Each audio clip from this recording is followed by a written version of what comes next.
Assalamualaikum warahmatullahi wabarakatuh. Kembali lagi di channel Prayoga Muhammad.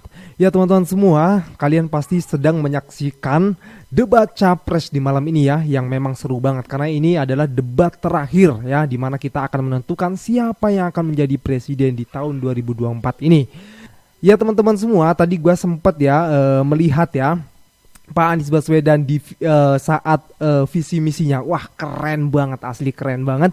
Dan di awal beliau mengisyaratkan sesuatu ya di tangannya, dan ini keren banget ini. Oke teman-teman semua, coba kita lihat ya. Dan nanti ada tanggapan juga dari Bung Rocky Gerung. Coba kita lihat videonya.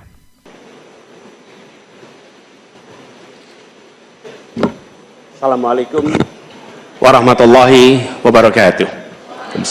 Selamat malam, salam sejahtera untuk kita semua. Ibu, bapak, saudara-saudara sebangsa setanah air yang sangat saya cintai. Persoalan terbesar bangsa kita hari ini, republik kita hari ini adalah ketimpangan, ketidaksetaraan, ketidakadilan. Ketimpangan antara Jakarta dan luar Jakarta, Jawa, luar Jawa, kaya, miskin, desa, kota, pendidikan umum, pendidikan agama, pendidikan kejuruan, dan pendidikan teknis. Ini semua adalah ketimpangan yang hari ini menjadi fenomena membahayakan bagi republik ini. Bahkan di bidang perekonomian, segelintir orang menguasai sebagian besar perekonomian kita. Ketika republik ini didirikan, para pendirinya 60-an orang anggota BPUPKI, mereka adalah orang-orang terdidik, mereka dari kaum yang privilege, tapi mereka mendirikan republik untuk semua, bukan mendirikan republik untuk kepentingan dirinya, golongannya, ataupun keluarganya.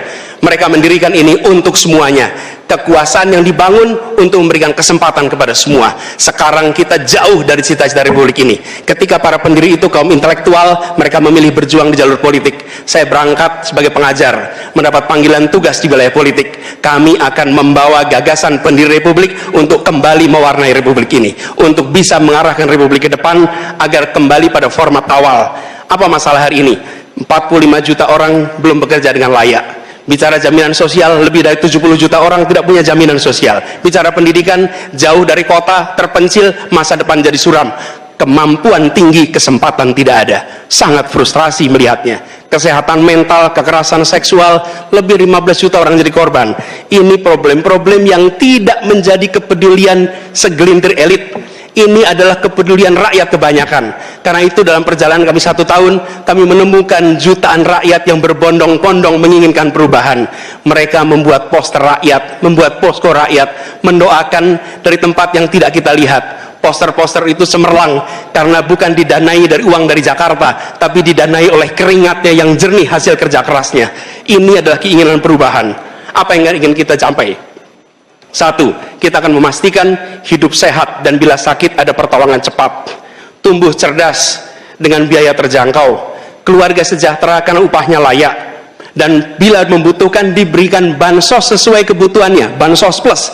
Bukan memberikan bansos untuk kepentingan yang memberi, tapi untuk kepentingan yang diberi. Dan warga negara yang bangga dengan negaranya karena dijaga budayanya dan etikanya dijaga tinggi. Kita menginginkan persatuan karena ditopang dengan rasa keadilan. Persatuan itu tidak mungkin terjadi dalam ketimpangan. Persatuan membutuhkan rasa keadilan.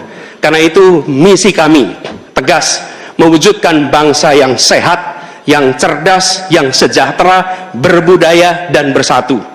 Kita menyaksikan begitu banyak orang punya prinsip sopo wani rekoso bakal nggayuh mulyo.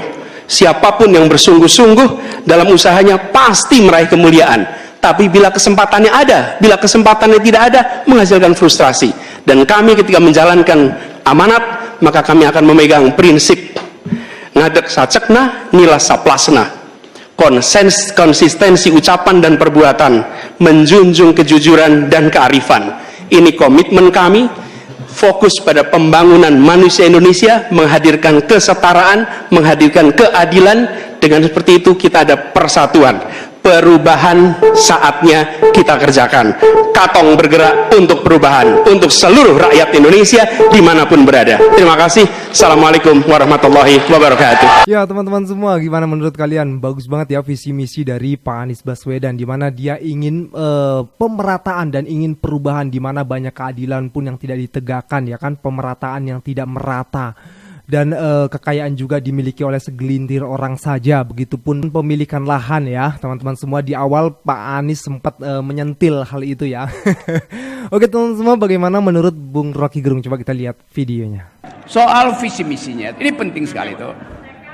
Kita mendengar uraian dari Pak Prabowo, akan kasih makan, akan bikin sekolah segala macam tuh.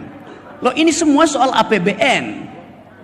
Bagus betul kalau Pak Prabowo bilang akan ada makan gratis, akan dibangun lagi sekolah. Konsekuensinya apa? Batalkan IKN, batalkan kereta cepat. Kan begitu cara berpikirnya kan?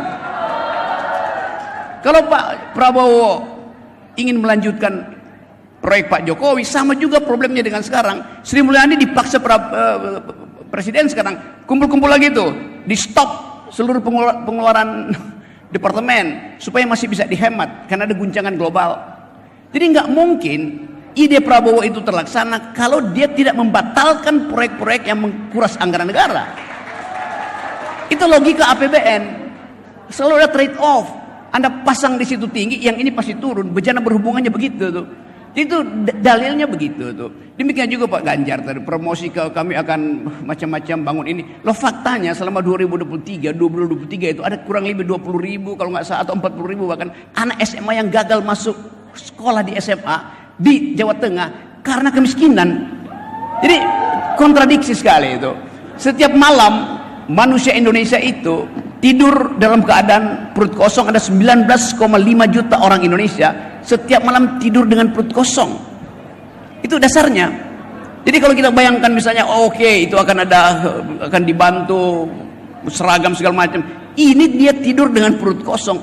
Itu yang mau diselesaikan secara paradigmatik tadi oleh Anies.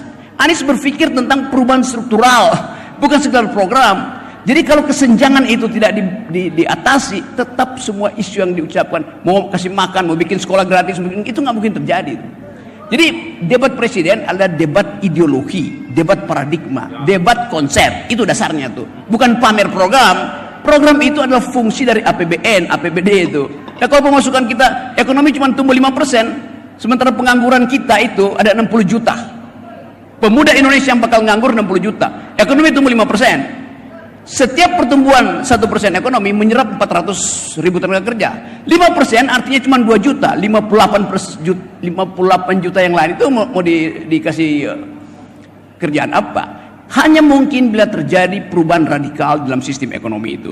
Itu yang diusulkan oleh Anies dan Caimin. Ya, di sini Bung Rocky setuju dengan Pak Anies yang ingin merubah struktural ya, di mana yaitu tadi yang intinya kembali lagi ke perubahan teman-teman semua ya. Menurut kalian gimana teman-teman visi misi dari Pak Anies Baswedan dan juga tanggapan dari Bung Rocky Gerung? Oke teman-teman semua, nanti kita akan lanjut lagi ya ke videonya. Pokoknya pantengin terus channel gue, jangan lupa untuk berikan komentar kritikan kalian di bawah ini. Jangan lupa juga untuk like, subscribe channel ini. Sekian dari gue, Prayoga Muhammad. Wassalamualaikum warahmatullahi wabarakatuh.